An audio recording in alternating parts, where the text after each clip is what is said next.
కూడా దీక్ష ఫలించిన రోజు. ఏ రోజైతే మనం విజయ దివస్గా జరుపుకుంటామో 9 డిసెంబర్ 2009, దాన్నే నిజంగా చెప్పాలంటే తెలంగాణ రాష్ట్ర ఏర్పాటు, తెలంగాణ ఆవిర్భావానికి కూడా కీలక ఘట్టంగా మనందరం కూడా ఒప్పుకోక తప్పని పరిస్థితి. ఆ రోజు మీరు విద్యార్థులుగా 2009 నుంచి ముఖ్యంగా 2014 వరకు కథం దొక్కిన పద్ధతి. అందులో ముఖ్యంగా శ్రీకాంతాచారి నుంచి మొదలు పెడితే వందల వేల మంది పిల్లలు ఆ రోజు మరణించిన వారు, దెబ్బలు తిన్న వాళ్ళు, గాయాల పాలైన వాళ్ళు, జైళ్ల పాలైన వాళ్ళు, వీరోచితంగా పోరాటాలు చేసిన వాళ్ళు విద్యార్థి వీరులు ఎవరైతే ఉన్నారో మీ త్యాగం, మీ పోరాటం నిజంగా కూడా అనన్య సామాన్యం. ఎన్ని రకాలుగా కీర్తించినా, అన్ని రకాలుగా పొగిడినా తక్కువనే అవుతుంది. అయితే తెలంగాణ రాష్ట్రం మనం అనుకున్నట్టుగానే ఏర్పడ్డ ఈ రాష్ట్రంలో పెద్దలు కేసీఆర్ గారి నాయకత్వంలో 10 ఏళ్ల పాటు మరి చాలా గొప్పగా అన్ని రంగాలతో పాటు విద్యా వ్యవస్థను కూడా బాగా చేసే ప్రయత్నం బలంగా మనం చేసినాం. అది గురుకుల పాఠశాలలు పెట్టడం అయితేనేమి, ప్రతి జిల్లాలో మరి ఆ గురుకుల పాఠశాలల్ని మళ్ళీ జూనియర్ కాలేజీగా అప్గ్రేడ్ చేయడం అయితేనేమి, బహుశా భారతదేశంలో ఏ రాష్ట్రంలో లేని విధంగా రెసిడెన్షియల్ డిగ్రీ కళాశాలలు ఏర్పాటు చేయడంలో అయితేనేమి, వాటితో పాటు జిల్లాకు ఒక మెడికల్ కాలేజీ, జిల్లాకు ఒక నర్సింగ్ కాలేజీ పెట్టడం అయితేనేమి, ఇట్లా ఎన్నో రకాలుగా విద్యారంగ విస్తృతికి, విద్యారంగ బాగుకు కేసీఆర్ గారు ప్రయత్నం చేసినారు. కానీ ఇవాళ కొంతమంది కావాలి రకరకాలుగా మరి గత 10 ఏళ్లలో విద్యారంగంలో ఏమీ జరగలేదన్నట్టుగా కొంతమంది అక్కడక్కడ మాట్లాడుతూ ఉన్నారు, అక్కడక్కడ విమర్శలు చేస్తూ ఉన్నారు. వీటిని తిప్పికొట్టవలసిన బాధ్యత పార్టీ మెయిన్ బాడీకి ఎంత ఉందో విద్యార్థులుగా మాకంటే ఎక్కువ ఈ బాధ్యత మీరు కూడా తీసుకోవాలని చెప్పి నేను కోరుతా ఉన్నాను. ట్రెడిషనల్ ఫార్మ్స్లో అంటే సాంప్రదాయ పద్ధతుల్లో మాత్రమే కాకుండా కొంత వినూత్నంగా బీఆర్ఎస్ విద్యార్థి విభాగం పనిచేయాల్సిన బాధ్యత, అందరం కూడా కలిసికట్టుగా కదలాల్సిన బాధ్యత మన మీద ఉంది. ముఖ్యంగా ఇప్పుడు చూసినట్టయితే 10,000 కోట్ల రూపాయల ఫీజు రీంబర్స్మెంట్ బకాయిలు ఈరోజు రాష్ట్ర ప్రభుత్వం బాకీ పడి ఉంది. 10,000 కోట్లు, ఒకటి కాదు రెండు కాదు. రాష్ట్రంలోని లక్షలాది మంది విద్యార్థుల తల్లిదండ్రులు తలనిల్లిపోతూ ఉన్నారు. రేపు టీసీలు ఇచ్చే టైంకు టీసీలు ఇవ్వకపోతే పిల్లలు కూడా ఆగమాగమైపోయి వాళ్ళ భవిష్యత్తు గందరగోళం పడే పరిస్థితి ఉంది. కాబట్టి తప్పకుండా ఒక పెద్ద ప్రోగ్రాం తీసుకుందాం. ప్రతి నియోజకవర్గంలో వచ్చే నెల డిసెంబర్ మొదటి వారంలో దీక్షా దివస్ తర్వాత ఒక పెద్ద కార్యక్రమం బీఆర్ఎస్పీ ఆధ్వర్యంలోనే రాష్ట్ర వ్యాప్తంగా ప్రతి నియోజకవర్గ కేంద్రంలో వేలాది మంది విద్యార్థులను కదిలించే విధంగా తీసుకోవాలని కేవలం ఫీజు రీయింబర్స్మెంట్ ఒకటే కాదు. రెండవ మాట కూడా మీకు గుర్తుపెట్టుకోండి, 1022 గురుకుల పాఠశాలలు కేసీఆర్ గారు మరి ఎంతో ప్రేమతో రాష్ట్రంలోని విద్యార్థుల కోసం, ముఖ్యంగా బలహీన వర్గాల విద్యార్థుల కోసం కేసీఆర్ గారు ఏర్పాటు చేస్తే ఇవాళ ఆ విద్యార్థులు మరణించే దిశగా వారికి అన్నం పెట్టక, వారిని సరిగా చూసుకోక, ఇబ్బందుల పాలు చేసి, సరిగా మెయింటెనెన్స్ లేక ఆ ప్రాంగణాలు ఇవాళ పాము గారి చచ్చిపోయి కల్తీ ఆహారంతో మరణించి చివరికి ఆత్మహత్యలు చేసుకునే దుస్థితి. దగ్గర 100 మంది పిల్లలు ఇప్పటికే గురుకులాల్లో మరణించిన పరిస్థితి మీ కళ్ళ ముంగటనే ఉంటుంది. గురుకులాల మీద మీరు బీఆర్ఎస్వీ ఆధ్వర్యంలోనే బ్రహ్మాండంగా గురుకుల బాట అనే కార్యక్రమం మీరు చేసిన తర్వాత ప్రభుత్వంలో కొంత చలనం వచ్చింది, కొంత యాక్టింగ్ చేసినారు.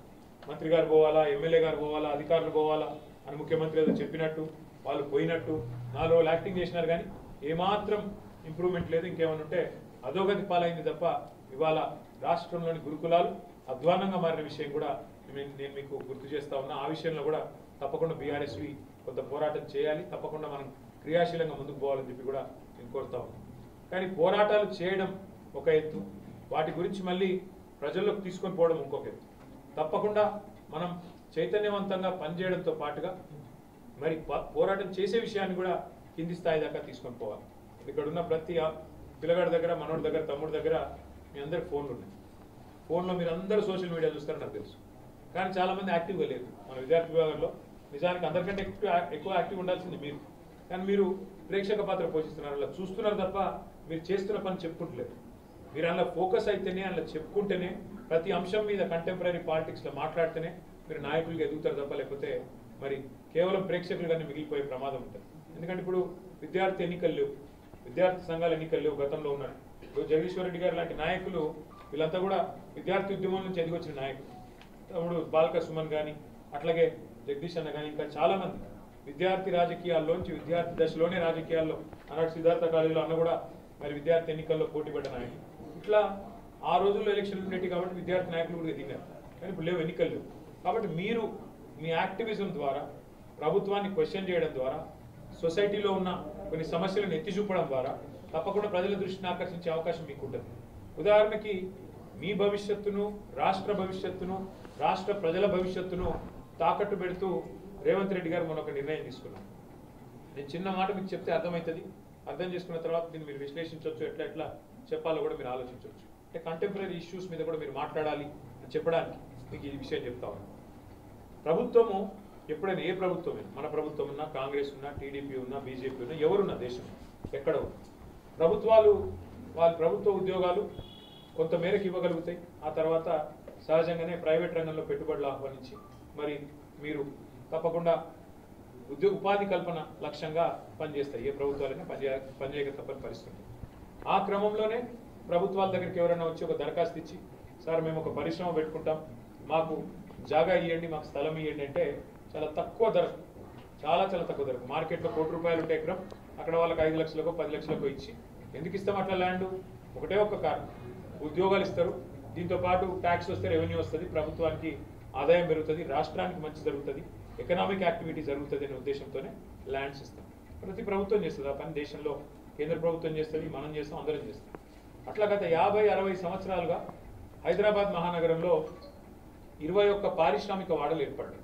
హైదరాబాద్ మహానగరంలో ఓఆర్ఆర్ లోపల, ఓఆర్ఆర్ కొద్దిగా బయట 21 పారిశ్రామిక వాడలు. ఇప్పుడు జీడిమెట్ల, మల్లాపూరు, నాచారము, కాటేదాను, అట్లాగే మన బాల్నగరు, ఇట్లా చాలా ఇండస్ట్రియల్ ఏరియాస్, పారిశ్రామిక వాడలు ఏర్పడ్డాయి. పారిశ్రామిక వాడలు మొత్తం గవర్నమెంట్ ఏర్పాటు చేసింది. అంటే రెవెన్యూ భూములు, ప్రజల భూములు తీసుకొని, రాష్ట్రం సంపద తీసుకొని చాలా తక్కువ ధర ₹1,00,00,000 ఉండే కాడ 5 లక్షలకు 10 లక్షలకు, అంటే 5% 10% మార్కెట్ రేట్ మీద ఇచ్చేసి మీరు ఉపాధి కల్పన చేయండి అని చెప్పి పారిశ్రామికవేత్తలకు ప్రభుత్వాలు మరి భూములు ఇచ్చినాయి. సరే, భూములు ఇచ్చినాయి. ఇచ్చిన తర్వాత ఏం జరిగింది? ఆ భూములు నగరం విస్తరించిన కొద్దీ నగరం మధ్యలోకి వచ్చినాయి, నగరం విస్తరిస్తూ పోయింది. ఇవాళ రేవంత్ రెడ్డి ప్రభుత్వం, కాంగ్రెస్ ప్రభుత్వం చేస్తున్న స్కామ్ ఎంత పెద్దది అంటే, మీకు చిన్న ఎగ్జాంపుల్ నేను చెప్తాను. మన ప్రభుత్వం ఉన్నప్పుడు కూడా నేను పరిశ్రమల మంత్రిగా పనిచేసిన, మున్సిపల్ మంత్రిగా పనిచేసిన. నా దగ్గరికి కొంతమంది వచ్చినారు, అన్న మాకు 10 ఎకరాల భూమి ఉంది నాచారంలో, దీన్ని మీరు మాకు లైసెన్స్ ఇవ్వండి, పర్మిషన్ ఇవ్వండి, ఈ 10 ఎకరాలు నేను అపార్ట్మెంట్ కట్టుకుంటా, మాల్ కట్టుకుంటా అంటాడు. అంటే నేను అన్నా, ఈ 10 ఎకరాలు ఎందుకు ఇచ్చింది ప్రభుత్వం అని అడిగి, ఇండస్ట్రీ పెట్టమని ఇచ్చింది. మరి ఇండస్ట్రీ పెట్టమని ఇస్తే ఇండస్ట్రీ నడుస్తలేదన్నా, ఏం చేయాలి? మొత్తం నగరం మధ్యలోకి వచ్చింది కదండి. నేను నాన్ పొల్యూటింగ్ ఇండస్ట్రీ నడుపు. పొల్యూటింగ్ ఇండస్ట్రీ అయితే ప్రజలు అబ్జెక్షన్ పెడతారు, కానీ నాన్ పొల్యూటింగ్ ఇండస్ట్రీ నడిపి ఐటీ పెట్టు వద్దంటలేదు కదా, ఐటీ పట్టుకో అంటే అట్లా నేను అపార్ట్మెంట్లు కట్టుకుంటా, నేను మొత్తం మాల్ కట్టుకుంటా, నా కుటుంబానికి మొత్తం పైసలు వేసుకోకపోతా నేను. మరి నీకు 5 లక్షలకు 10 లక్షలు ఇచ్చి, 10 లక్షలకు ఎకరం ఇచ్చి ఇలా నువ్వు మొత్తం అమ్ముకొని పోతా అంటే, మరి ఈ ప్రజల సొమ్ము ఇది, నీ సొమ్ము కాదు, నా సొమ్ము కాదు, అట్లెట్లు ఇస్తాం ఇయ్య అని చెప్పి. ఇవ్వకపోగా నేను ఒక పాలసీ తీసుకొచ్చిన అన్నాడు మంత్రిగా, గ్రిడ్ పాలసీ అని తెచ్చింది. గ్రిడ్ అంటే ఏంది? Growth in dispersion. ఐటీ అనేది మొత్తం ఇక్కడనే వస్తున్నది పశ్చిమ హైదరాబాద్లో, దీన్ని అన్ని వైపులా విస్తరించాలి, దక్షిణం వైపు, అట్లాగే ఉత్తరం వైపు, తూర్పు వైపు కూడా విస్తరించాలని చెప్పి గ్రిడ్ పాలసీ అని తెచ్చి ఎక్కడెక్కడైతే ఇట్లాంటి పారిశ్రామిక వాడలు ఉన్నాయో వాళ్ళకి మనం ఏం చెప్పినాం? పాలసీ 50% ఐటీ కట్టండి, మిగతా 50%లో ఆ ఐటీ వాళ్ళకి సరిపడా అపార్ట్మెంట్లు ఇతరత్ర కట్టుకోండి, ఇబ్బంది లేదు, కానీ 50% కట్టండి అని చెప్పి ఇచ్చినాం. దీనికి స్ఫూర్తి ఏంటి అంటే, బాంబేలో కూడా ఇట్లే అయింది. ముంబైలో మిల్స్ వచ్చినాయి, టెక్స్టైల్ మిల్స్, కమలా మిల్స్ అని, ఫినిక్స్ మిల్స్ అని, పెద్ద పెద్ద మిల్స్ వచ్చినాయి, 100 ఎకరాలు 150 ఎకరాలు. తర్వాత కాలక్రమేణా అవన్నీ నగరం మధ్యలోకి వచ్చినాయి. మధ్యలోకి వస్తే వాళ్ళు కూడా ఇట్లా పోయి గవర్నమెంట్ అడిగింది. అప్పుడున్న గవర్నమెంట్ ఏమన్నది? 50% ల్యాండ్ మీరు రెంట్కి ఇచ్చేయండి ప్రభుత్వానికి, ఎందుకంటే వాల్యుబుల్ ల్యాండ్ అయింది, ₹1,000 కోట్ల అయింది, కాబట్టి మిగతా 50%లో మీరు మళ్ళీ పరిశ్రమలు, నాన్ పొల్యూటింగ్ కానీ లేదా ఇంకా ఇతరత్ర కానీ చేసుకోండి అని పర్మిషన్ ఇచ్చినాం. ఇట్లా మనం 10 ఏళ్ళు ప్రజల సొమ్మును కాపాడి హైదరాబాద్లో ఈ 21 పారిశ్రామిక వాడల్లో దగ్గర 9,300 ఎకరాల ప్రభుత్వ భూమిని హైదరాబాద్లో ఇలా మీరు మన జూబ్లీ హిల్స్ ఎలక్షన్ చూసినారు, ఇంచు జాగలేదు. దేనికి? ఒక శ్మశాన వాటికకి జాగలేదు, పేదవాడికి ఇల్లు కడదామంటే జాగలేదు, ఒక పార్కు కడదామంటే జాగలేదు. హైదరాబాద్ పార్కింగ్కే జాగలేదు, పార్కు జాగ ఇక్కడ, పార్కింగ్కే జాగలేదు. ఇప్పుడు మన ఇంటి ముంగట ఇక్కడ అటు ఇటు రంగం మొత్తం జామ్ అయిపోతుంది, ఎందుకంటే పార్కింగ్ జాగలేదు. ఇట్లాంటి పరిస్థితి అంటే నీకు చచ్చిపోతే బొందబెట్టేందుకు జాగలేదు, పుడితే దవాఖానాలు లేవు, వాటికి జాగా దిక్కులేదు. ఆఖరికి ప్రభుత్వం టిమ్స్ హాస్పిటల్ కట్టాలంటే మార్కెట్ స్థలం తీసుకున్నాం మనం. కొత్తపేటలో గడ్డెనార్ మార్కెట్ ఉంటే మార్కెట్ స్థలం తీసుకొని వాళ్ళకు ఇంకో జాగా మార్కెట్ ఇచ్చి ఆడ మనం హాస్పిటల్ కడుతున్నాం. ఇల్లు ఇందిరమ్మ ఇల్లు 2 ఏళ్ళలో ఒకటి కట్టలే. ఎవరు వీళ్ళు వచ్చినాక మనం 1,00,000 కట్టిన డబుల్ బెడ్రూమ్ ఇల్లు హైదరాబాద్, వీళ్ళు ఒక్కటి కట్టలే, ఎందుకు కట్టరాయా అంటే జాగలేదు కదా అని మాట్లాడతారు. సో నీకు పార్కుకు జాగలేదు, పార్కింగ్కు జాగలేదు, బొంద పెట్టేందుకు జాగలేదు, ఇల్లు కట్టేందుకు జాగలేదు. మన 9,300 ఎకరాలల్లా ప్రభుత్వాన్ని వీళ్ళు పోయి అడిగిన ఇండస్ట్రియలిస్ట్, మనని అడిగినట్టే పైరవికారులు వాళ్ళని కూడా అడిగింది. మాకు ఇచ్చేయండి, మేము మంచిగా మా తండ్రులకు వచ్చింది గవర్నమెంట్ నుంచి ఆస్తి, ప్రభుత్వం అడ్డికి పావు షేర్కి ఇచ్చింది. ఆ రోజు ₹1,00,00,000 విలువ చేసేది 5 లక్షలకి ఇచ్చింది. ఇప్పుడు మేము మొత్తం అపార్ట్మెంట్లు కట్టుకుంటాం, మాల్స్ కట్టుకుంటాం, అమ్ముకుంటాం, మొత్తం మేమే సంపాదించుకుంటాం అంటే రేవంత్ రెడ్డి గారు, ఆయన అనుయాయులు, ఆయన అన్నదమ్ములు మంచిగా వీళ్ళందరితో ఒప్పందాలు చేసుకున్నారు. గత 4-5 నెలల్లో ఒప్పందాలు చేసుకొని ఇవాళ మొత్తం దోపిడీకి తెరలేపి. చిన్న లెక్క చెప్తే మీకు అర్థమవుతుంది ఎంత పెద్ద దోపిడీ.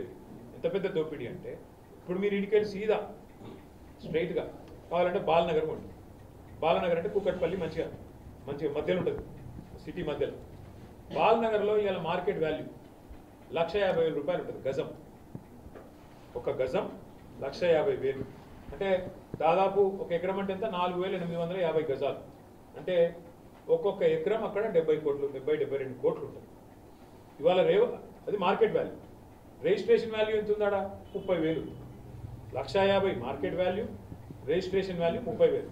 ఇవాళ రేవంత్ రెడ్డి గారు ఏమంటారు, రిస్కేనా రిజిస్ట్రేషన్లో 30% కడితే చాలట నీకు మొత్తం ఇచ్చేస్తాం అంటే 1,50,000 గజం ఉన్న ఒక స్థలం, 30,000 రిజిస్ట్రేషన్ వాల్యూ ఉన్న స్థలం, 10,000 కడితే చాలు మొత్తం ఎకరం ఇచ్చేస్తున్నాడు రేవంత్ రెడ్డి గారు. 10,000 గజంకి కడితే చాలు. 4,850 72 కోట్ల స్థలాన్ని ఎంతకిస్తున్నాడు అట్లా ఆ లెవెల్లో ఇవాళ త్రోవే ప్రైస్కి ఇస్తున్నాడు. దానిలో వెనకాల ఉన్న మతలబ్ ఏంది, వీళ్ళ మనుషులు మొత్తం ఒప్పందాలు చేసుకుంటారు. రాబోయే 10-15 ఏళ్ళు రేవంత్ రెడ్డి గారు ఆయన మన్మడు వాళ్ళ మున్మన్మడు పుట్టేదాకా బ్రహ్మాండంగా సంపాదించుకోవాలన్నది ఆలోచన. ఇక్కడ ఇంపార్టెంట్ పాయింట్ ఏంటంటే 9,300 ఎకరాలు అంటే హైదరాబాద్లో ఎక్కడ పోయినా మీరు ఈరోజు 50 కోట్ల కంటే ఎక్కడ తక్కువ లేదు. ఎకరం 40-50 కోట్ల కంటే ఎక్కడ తక్కువ లేదు. 40 కోట్లు వేసుకుంటే 9,300 × 40 అంటే ఎంత, దగ్గర 4 లక్షల కోట్లు. 50 కోట్లు వేసుకుంటే ఒక ఎకరం 9,300 అంటే దగ్గర 4,60,000 కోట్ల నుంచి 5 లక్షల కోట్లు. సో ఈ చిన్న చిత్కా కుంభకోణం కాదు, 4 లక్షల నుంచి 5 లక్షల కోట్ల కుంభకోణం. రేవంత్ రెడ్డి గారి మనవాడికి మునుమన్మడు పుట్టేదాకా, వాళ్ళ మునుమన్మడు పుట్టేదాకా ఆయన డోక లేకుండా అదానీ అంబానీ ఒకటే దెబ్బల క్రాస్ కావాలన్న చక్కర్లా ఇవాళ రేవంత్ రెడ్డి గారి స్కెచ్ చేసి, మరి దీని మీద మాట్లాడకపోతే, దీని మీద కొట్లాడకపోతే, దీని మీద పోరాటం చేయకపోతే రేపు ఎలక్షన్లు ఉండవు, ఏముండవు, కొనుక్కునే ఉంటుంది మొత్తం. నిలబెట్టి మనిషికి ₹1,00,000 వాడేసి కొనేస్తాడు రేవంత్ రెడ్డి గారు. ఇది జరగబోతున్న పరిణామం. ఇది ఎలక్షన్ వదిలేయండి, రేపటికి మీకు హైదరాబాద్లో క్యాంటీన్ పెడదామంటే జాగా దొరకదు. మీరు చూడరు ఇవాళ ఫుట్పాత్ల మీద వ్యాపారం, చిన్న ఇడ్లీ బండి నట్టుకుంటోని, సమోసా బండి పెట్టుకున్నానేమో హైదరాబాద్ దన్ కొడుతుంది. ఇది ఇడ్లీ బండిని చిన్న చెప్పుల దుకాణం నట్టుకుంటూ ఫుట్పాత్ మీద కొట్టవతల వారేస్తారు. కానీ వీళ్ళేం చేస్తున్నారు, ఇక్కడ 9,300 ఎకరాలు, దీని యజమానులు అంతా కలిపి ఎంతమంది ఉంటారు, 500-600 మంది ఉంటారు. మరి 500-600 మంది కోసం హైదరాబాద్లో ఉండే 1 కోటి మంది ప్రజలకు ఇవాళ శటకోపం పెడుతున్న రేవంత్ రెడ్డికి మనం వ్యతిరేకంగా మాట్లాడదామా, ఈ నిర్ణయాన్ని ప్రశ్నిద్దామా లేదా ఆలోచించండి. ఇది సమకాలీన రాజకీయాల్లో ఒక అంశం. నేను చెప్పేది ఇట్లా 100 అంశాలు ఉంటాయి. వాళ్ళు చేస్తున్న దుర్మార్గాలు, వాళ్ళు చేస్తున్న అరాచకాలు, వీటిని ప్రశ్నించాల్సింది, వీటి మీద మాట్లాడాల్సింది, వీటి విషయంలో మిగతా సొసైటీని జాగృతం చేయాల్సింది ఖచ్చితంగా విద్యార్థి సోదరులే. ఎట్లయితే తెలంగాణ ఉద్యమంలో మీరు అందరినీ చైతన్యవంతం చేసింది, ఎట్లయితే ఉప ఎన్నికలు వస్తే మీరు ఇంటింటికి పోయి కాళ్ళు మొక్కి మీ తాతయ్యి అవ్వయి తెలువనోళ్ళయి ఒప్పించి మెప్పించి తెలంగాణ వస్తే ఏం లాభం అవుతుంది, మన నీళ్లు మనకు వస్తాయి, మన నిధులు మనకు వస్తాయి, మన నియామకాలు మనకు వస్తాయి అని చెప్పి బతిమలాడి తెలంగాణ కోసం అందరినీ మలిపినరో, ఇవాళ మన తెలంగాణను కాపాడుకోవాల్సిన బాధ్యత, మన తెలంగాణ వనరులను కాపాడుకోవాల్సిన బాధ్యత కూడా బీఆర్ఎస్ మీద ఉంది. నేను రిక్వెస్ట్ చేస్తా ఉన్నా గెలు శ్రీనివాస్ యాదవ్ గారు, ఇప్పుడు బీసీ రిజర్వేషన్ల మీద ఒక చర్చ జరుగుతుంది. ఇది ఒకటి నేను చెప్పింది ఒక ఇష్యూ. బీసీ రిజర్వేషన్లు కాంగ్రెస్ పార్టీ బీసీ డిక్లరేషన్ ఒకటి ఇచ్చింది కామారెడ్డిలో నవంబర్ 2023 ఇచ్చి 2 నెలల. ఏం చెప్పారు బీసీ డిక్లరేషన్లా, 42% ఎన్నేళ్ళు ఇస్తా అన్నాడు, విద్యలో, ఉపాధిలో, కాంట్రాక్టుల్లో, వాటితో పాటు రాజకీయం అంటే సర్పంచ్ పదవుల్లో, ఎంపీటీసీ జెడ్పీటీసీ పదవుల్లో, కౌన్సిలర్ పదవుల్లో, చైర్మన్ పదవుల్లో అన్నిట్లో 42% వాటా ఇస్తా, అవి మాత్రమే కాదు, రాజకీయ ప్రాతినిధ్యం మాత్రమే కాదు, ప్రభుత్వ కాంట్రాక్టులలో 42% ఇస్తా, ప్రభుత్వ ఉద్యోగాల్లో 42% ఇస్తా, ప్రభుత్వ విద్యావకాశాల్లో 42% మాట ఇస్తాను. ఎవరు కొట్లాడాలి మరి? ఇవాళ ఒకదానికి మాత్రం తప్పు చెప్తున్నాడు, ఏ సర్పంచ్ ఎన్నికలకు రాజకీయ పదవులకు మాత్రం నేనేం చేస్తా పోయి కోర్టు ఆపినట్లు. మిగతా అయితే కోర్టు ఆపలేదు కదా, మిగతా నువ్వు జీవో ఇస్తే అయిపోతుంది కదా. ఇప్పుడు నువ్వు 42% ప్రభుత్వ కాంట్రాక్టులలో బీసీలకు ఇవ్వాలి, ఈ ఎవడద్దనండి మేము వద్దంటున్నావు, ప్రతిపక్షం ఆపిందా? నువ్వు జీవో ఇస్తా అంటే ఎవడన్నా నేను చేయి అడ్డం పెట్టు, సంతకం పెట్టుకుంటే ఎవడో చేయి అడ్డం పెట్టుకొస్తాడా? ఎందుకు ఇస్తలేవు మరి 2 ఏళ్ళ? ఎవరు అడగాలి? మనమే అడగాలి, ప్రధాన ప్రతిపక్షంగా మనమే అడగాలి. 42% కాంట్రాక్టులలో ఏది బీసీల వాటా నువ్వు ఇస్తానది? ఏది? దళితులకు ఇస్తాను, ఎస్టీలకు ఇస్తాను, దళితులకు 18% అన్నావు, ఎస్టీలకు 10% అన్నావు, 28% ప్లస్ 42. ఎందుకు ఇస్తలేవు మరి 70%? ఈ బరాబరి నువ్వే డిక్లరేషన్లు ఇచ్చినావు కదా, జీవోఈ. అందుకే కోరుతున్న గెలు శ్రీనివాస్ యాదవ్ గారిని మిమ్మల్ని జిల్లాల వారీగా రౌండ్ టేబుల్ సమావేశాలు ప్లాన్ చేయండి. డిసెంబర్ మొదటి వారం నుంచి ఫీజు రీయింబర్స్మెంట్ మీద, ఈ రిజర్వేషన్ అనగా ఎంతసేపు మనం రాజకీయ పదవుల గురించి కాదు కొట్లాడేది, రాజకీయ పదవి కూడా ఒక రాజకీయ ప్రాధాన్యత, రాజకీయాల్లో రాజ్యాధికారంలో వాటా ఒక భాగం. కానీ రాజ్యాధికారం ఒకరికి వస్తే, ఇప్పుడు మన మైనారిటీ ఒక ఆయన మంత్రి అయింది మన ఒత్తిడి వల్ల, కేసీఆర్ గారు డిప్యూటీ సీఎం చేసిరు, నువ్వేం చేసినావా 2 ఏళ్ళ అంటే ఆఖరికి దెబ్బకు దయ్యం దిగొచ్చినట్టు మొన్న అజారుద్దీన్ గారికి మంత్రి పదవి ఇచ్చాడు. కానీ ఒక అజారుద్దీన్ మంత్రి పదవి ఇస్తే రాష్ట్రంలో ఉండే 50 లక్షల మంది ముస్లింలందరికీ న్యాయం జరిగిపోతుందా? కాదు. ముస్లింలకు నిజంగా బడ్జెట్ పెట్టాలి, మైనారిటీ డిక్లరేషన్లో ఇచ్చిన మాటలు నెరవేర్చాలి, 4000 కోట్ల బడ్జెట్ అన్నావు, సబ్ ప్లాన్ అన్నావు, ఎప్పుడు పెడతావు? మరి కొట్లాడాలి, మాట్లాడాలి, లేకపోతే కాదు. అందుకే అంటున్నా, రాజకీయ ప్రాతినిధ్యం ఒక ఎత్తు అయితే, మరి రాజ్యాధికారంలో వాటా ఒక ఎత్తు అయితే, తప్పకుండా ఆర్థిక కోణంలో కూడా పెట్టాల్సిన బడ్జెట్, ఇవ్వాల్సిన నిధులు, విద్యా భరోసా కార్డు అన్నాడు, ఇచ్చిండా? ఇవ్వలేదు. మరి స్కాలర్షిప్లు అన్నాడు, పీజీ చేస్తే ఇంత, పిహెచ్డి చేస్తే ఇంత, ఇంటర్ చదివితే గంత, డిగ్రీ చేస్తే గింత అని కొండంత రాగం తీసిండు, గాడిది పాట వాడుతుంది. మరి కొట్లాడకపోతే ఎవడు కొట్లాడుతుంది? మరి కొండంత రాగం తీసి గాడిది పాట వాడే ముఖ్యమంత్రి, కొండంత రాగం తీసి గాడిది పాట వాడే కాంగ్రెస్, వాళ్ళ నిలదీసేది ఎవరు? మరి మనం కాకపోతే. అందుకే నేను కోరేది మిమ్మల్ని, దీక్షా దివస్ సరే ఒక ఎత్తు, కేసీఆర్ గారి స్ఫూర్తిగా, కేసీఆర్ గారు చస్తే నేను చస్తేనే తెలంగాణ వస్తున్నప్పుడు నేను చస్తా అని చెప్పి కేసీఆర్ గారు ఎట్లయితే మొండిగా కొట్లాడిండో, ఆ తెగింపు, ఆ తెగువ, ఆ దీక్షా దివస్ స్ఫూర్తిగా విద్యార్థి లోకం కూడా కదం తొక్కాలి. అందులో బీఆర్ఎస్వీఏ నాయకత్వం వహించాలి. ఇవాళ ఏ రాజకీయ పార్టీకి ఈ రాష్ట్రంలో మనకుండే ప్రేమ తెలంగాణ మీద ఉండే ఛాన్సే లేదు. బీజేపీకైనా కాంగ్రెస్కైనా వాళ్ళది ఏంది, వాళ్ళదేదో పైపైన బంధం, మనది పేగు బంధం తెలంగాణతో. ఇది మనం తెచ్చిన తెలంగాణ, మనం కొట్లాడి తెచ్చిన రాష్ట్రం. ఆల్తు ఫాల్తుగాళ్ళు ఎవరో ఇలా మాట్లాడుతున్నచ్చు, వాళ్ళొకరు వీళ్ళొకరు. కానీ వాస్తవం ఏంది, కేసీఆర్ఏ లేకపోతే, టీఆర్ఎస్ఏ లేకపోతే, కేసీఆర్ నిరాహార దీక్షనే లేకపోతే ఇలా తెలంగాణ ఎక్కడిది? మీరు ఆ రోజు కదం దొక్కపోతే, మీ టీఆర్ఎస్వి ఆ రోజు రోడ్డు ఎక్కకపోతే ఇలా తెలంగాణ ఎక్కడిది? అందుకే నా ప్రార్థన మీతోని, వాళ్ళ తెచ్చిన తెలంగాణను కొల్లగొడుతున్న దుర్మార్గుల నుంచి కాపాడుకోవాల్సిన బాధ్యత మన మీదనే ఉన్నది. అందరికంటే ఎక్కువ సింహభాగం ఆ బాధ్యతను భుజానికి ఎత్తుకోవాల్సిన బాధ్యత మన విద్యార్థి సోదరుల మీద ఉంది. విద్యార్థి సోదరులతో ఇంకొక రిక్వెస్ట్ ఉన్నది, మీరు దయచేసి మళ్ళీ నేను రిక్వెస్ట్ చేస్తాను, ప్రతి ఒక్కరు ఇక్కడ మెయిన్ స్ట్రీమ్ మీడియా మీకు సపోర్ట్ చేయదు. ఇక్కడ 4 కెమెరాలు 5 కెమెరాలు పెట్టి లేదు చూపెట్టరు, అది నీకు తెలుసు నాకు తెలుసు. పాపం వాళ్ళేం చేయలేరు, కెమెరామెన్లు పాపం వాళ్ళు తీస్తారు, ఆడ వేరే కటింగ్ పెడతారు, కథమైపోతుంది. మనకేం బాధ లేదు, వాళ్ళ మీద ఆధారపడి పనిచేయాల్సిన అవసరం కూడా లేదు. మీరు సోషల్ మీడియా ఉంది మీ చేతిలో, పదునైన అస్త్రం, ప్రతి ఒక్కరి చేతిలో ఫోన్ ఉంది, అదే మీ ఆయుధం, వాడండి. మీరు వాడతలేదు సార్, గెలు శ్రీనివాస్ కూడా వాడతలేడు, వాళ్ళు వీళ్ళు. మీరు చేస్తున్న పనిని, సమాజంలో సమకాలీన రాజకీయ అంశాలను ఎప్పటికప్పుడు చైతన్యవంతంగా మీరు క్వశ్చన్ చేయకపోతే సమాజం మేల్కోదు, సమాజం మిమ్మల్ని గుర్తించదు. లీడర్ కావాలనుకుంటే మీ పార్టీ నాయకుల చుట్టూ తిరగడం కాదు, మీరు సమాజం నుంచి ఉద్భవించాలి నాయకులు. కేసీఆర్ గారు ఎట్లా వచ్చింది బయట, ఒక మూమెంట్లకే లీడర్ పుట్టిండు. అట్లనే మీరు కూడా ఇన్ని అంశాలు ఉన్నాయి. ఇప్పుడు నేను చెప్పిన 3 చెప్పిన, నేను ఫీజు రీయింబర్స్మెంట్ చెప్పిన, ఈ ల్యాండ్స్ ఎత్తుకపోయే 5 లక్షల కుంభకోణం గురించి చెప్పి, 5 లక్షల కోట్ల కుంభకోణం గురించి చెప్పిన, 3వది రిజర్వేషన్ల అంశం చెప్పినట్టు, BC declaration, SC declaration, ST declaration, minority declaration, రైతు డిక్లరేషన్. పోరాడాలంటే బొచ్చడు అంశాలు ఉన్నాయి. పార్టీగా కొన్ని అంశాల్లో పోరాటం చేస్తుంది. ఇలా జిహెచ్ఎంసీ కౌన్సిల్ మీటింగ్లో మన కార్పొరేటర్లు, మన ఎమ్మెల్యేలు, మన ఎమ్మెల్సీలు అందరూ గొంతు విప్పినారు, గట్టిగా గర్జించినారు.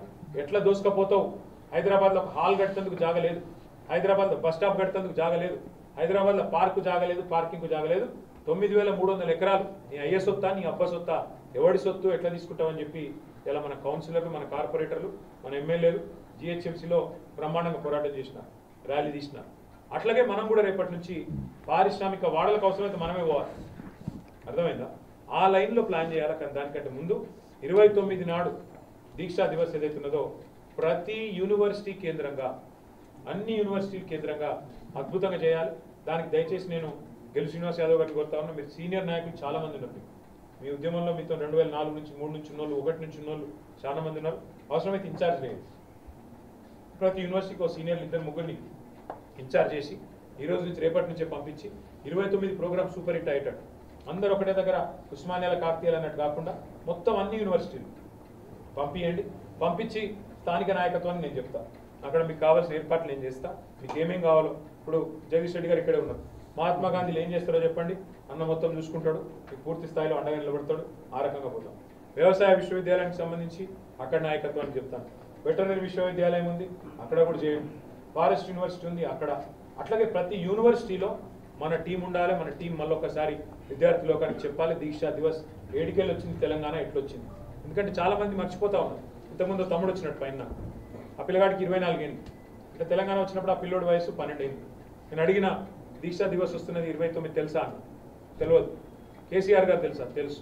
మొదటి సీఎం ఆయనకి కేసీఆర్ సీఎంగానే తెలుసు, కేసీఆర్ ఉద్యమకారుడుగా తెలియదు. కాబట్టి తెలియజెప్పాల్సిన బాధ్యత మనది. కేసీఆర్ గారు 71 ఏళ్ళు కేసీఆర్ గారు, ఆయన పోరాటం చేసి తెలంగాణ తెచ్చిండు. అద్భుతంగా ప్రజలు ఆశీర్వదిస్తే 10 ఏళ్ళు ముఖ్యమంత్రిగా తెలంగాణకు అద్భుతమైన పరిపాలన అందించిండు. మరి ఈ వచ్చే తరం ఆయన గొప్పతనాన్ని ఈ తెలంగాణ పోరాటంలో విద్యార్థి పాత్ర, విద్యార్థులు ఏ రకంగా కథం దొక్కింది చెప్పాల్సిన బాధ్యత, తర్ఫీదు ఇచ్చి భవిష్యత్ నాయకులను తయారు చేసుకోవాల్సిన బాధ్యత మీది, నాది, మనందరిది.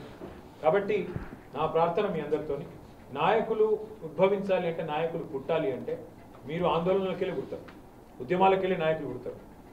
ఇలా ఒక సుమను ఇక్కడ కూర్చున్నాడు, ఎమ్మెల్యే అయ్యిండు, ఎంపీ అయ్యిండు, గెల్లు కార్పొరేషన్ చైర్మన్ అయ్యిండు, ఎమ్మెల్యేగా పోటీ చేసిండు. అట్లా ఇంకెంతో మంది నాయకులు, వాసుదేవ్ రెడ్డి చైర్మన్ అయ్యిండు, రాకేష్ అక్కడ ఉన్నాడు చైర్మన్ అయ్యిండు. ఒకరు కాదు, ఇట్లా ఎంతో మంది నాయకులు అయినరు. ఇంకెంతో మంది నాయకులు అయ్యేది ఉన్నది, ఇంకా కూడా అవుతారు. ఇంకా రేపు డీలిమిటేషన్ అవుతున్నది. గట్టిగా పనిచేసి ముందుకొచ్చి పోరాడే నాయకులకు, గుర్తింపు ఉండే నాయకులకు, ప్రజా పోరాటాల నుంచి వచ్చే నాయకులకు డెఫినెట్గా గుర్తింపు ఉంటుంది. ఏదో రూపంలో మీరు ఎదిగొస్తారు. కానీ దానికి చేయాల్సింది నిజంగా ప్రతిపక్షంలో చేనేతారు. ఎవరైనా సరే నాయకులు ప్రతిపక్షంలోనే చేనేతారు. ఇప్పుడు జగదీష్ అన్న సోషల్ మీడియా ఫాలోయింగ్ ఎట్లా పెరిగింది చూస్తురా? లాస్ట్ 2 yearsలో మంత్రిగా ఉన్నప్పుడు ఉన్న ఫాలోయింగ్ కంటే జగదీష్ అన్నకి గత 10 ఏళ్ళ ఇప్పుడు ఎక్కువ డబల్ ట్రిపుల్ అయింది. ఏంది కథ అని ఆలోచిస్తే ప్రజలు కోరుకునేది పోరాటంలో ఉండే వాళ్ళని కోరుకుంటారు, పోరాడే వాళ్ళని కోరుకుంటారు, ఫైటర్స్ని కోరుకుంటారు, ఖచ్చితంగా అన్యాయాన్ని నిలదీసే వాళ్ళని కోరుకుంటారు. అందుకే నేను మిమ్మల్ని కూడా కోరేది, ఫైటర్లు ఉండండి, పోరాట యోధులు ఉండండి. కాంగ్రెస్ వాళ్ళ లెక్క పైరవికారులుగా వాళ్ళు చేస్తారు ఆ పని, మనం చేయాల్సిన కర్మ లేదు. మనం పోరాట యోధులుగా, కేసీఆర్ గారి శిష్యులుగా, కేసీఆర్ గారి సైనికులుగా ముందుకు పోదాం. 29 దీక్షా దివస్ను అద్భుతంగా చేసుకుందాం. అట్లాగే 9 డిసెంబర్ను విజయ దివస్గా కూడా మంచిగా చేసుకుందాం. ఈ రెండు కూడా దీక్ష ప్రారంభమైన రోజు, దీక్ష ఫలవంతమైన రోజు, రెండు ముఖ్యమైన మనకు డేస్. వాటి రెండింటిని కూడా మంచిగా బ్రహ్మాండంగా చేద్దామని చెప్పి కూడా మీకు విజ్ఞప్తి చేస్తూ, నాకు తెలిసి ఇంకా మీరు బోధన లేదు వాటికి మీ ఓపిక పరీక్ష పెట్టకుండా మీరందరూ భవన్ కొని చేసుకోండి, ప్రోగ్రామ్ కూడా డిజైన్ చేసుకోండి. మొత్తం ఏ యూనివర్సిటీ ఒక 3-4 సీనియర్లను ఇన్ఛార్జ్ చేయండి. డిసెంబర్ 1st వీక్ నుంచి మనం పోరాటాలు రూపకల్పన చేద్దాం. ఒకటిగా రౌండ్ టేబుల్ ప్లాన్ చేయండి, ఫీజు రీంబర్స్మెంట్ మీద పోరాటం ప్లాన్ చేయండి. ఈ లోపల సోషల్ మీడియాలో మీకు గొంతు విప్పండి. ఒక్కొక్కరుగా మీ అకౌంట్లు యాక్టివేట్ చేయండి. అదొకటి ఇదొకటి లైక్ కొట్టుడు, రీట్వీట్ కొట్టుడు కాదు, లేదా మనం ఏదో జస్ట్ కామెంట్ పెట్టుడు కాదు. మీరు మాట్లాడండి, మీ వాయిస్ ఇవ్వండి, జరుగుతున్న విషయాల మీద మీ ఆవేదన. ఇలా పొద్దున తమ్ముడు నాకు మెసేజ్ చేసిండు సోషల్ మీడియాలో, అన్న నేను కాంగ్రెస్ కోటేసిన, నాకు కాకపోతే 30 రూపాయల బస్ టికెట్ 45 రూపాయలు అయిందని పెట్టిండు. నేనేమనాలి? దున్నపోతు గడ్డేసినావు, బర్రెకి పాలు అడుతున్నావు, నేనేం చేయాలి పోయి నేను? మరి మనమే మాట్లాడాలి, ఎవడు మాట్లాడతాడు? ఆయన తమ్ముడు ఉద్దేశం ఏంది? అన్న నేను తప్పు చేసిన, ఏం చేయాలి ఇప్పుడు? ఓటేసి తప్పు అయిపోయింది, ఇప్పుడు ఇక మరి మీరే కదా కొట్లాడాలి అన్నాడు. తప్పకుండా కొట్లాడతాం తమ్మి, మేము కొట్లాడతాము, కానీ ఓటేసినప్పుడు ఆలోచించుకోరు తమ్మి. ఎందుకంటే నువ్వు కత్తి వానికిచ్చి యుద్ధం నన్ను చేయమంటున్నావు, అట్లా కాదు తమ్మి అని చెప్పిన. కానీ అయినప్పటికీ ప్రధాన ప్రతిపక్షంగా తెలంగాణ తెచ్చిన పార్టీగా, కేసీఆర్ సైనికులుగా పోరాడే బాధ్యత మనది, ప్రజల తరఫున గొంతు విప్పే బాధ్యత మనది, ప్రభుత్వం చేస్తున్న దోపిడీని అడ్డుకునే బాధ్యత మనది, ప్రభుత్వాన్ని నిలదీసే బాధ్యత కూడా మనదే. కాబట్టి మీరందరూ జాగ్రత్తగా దయచేసి ఈ పోరాటంలో ముఖ్యంగా దీక్షా దివస్లో పెద్ద ఎత్తున పాల్గొనాలని ప్రార్థిస్తూ మరి ఈరోజు తక్కువ సమయంలో ఇంతమంది వచ్చినారు. మీ అందరికీ ధన్యవాదాలు. గెలు శ్రీనివాస్ గారితో మిగతా మిత్రులందరితో కూడా రిక్వెస్ట్, భవన్కి పోయి భోజనం చేసి ఒక గంట కూర్చొని ప్రోగ్రామ్ పర్ఫెక్ట్గా డిజైన్ చేసుకోండి. ఏమేమి మెటీరియల్ కావాలి, ఏమేమి కావాలి, ఎక్కడెక్కడ ఏ నాయకుడికి చెప్పాలా చెప్పండి. నేను అందరికి ఇన్స్ట్రక్షన్స్ ఇస్తాను.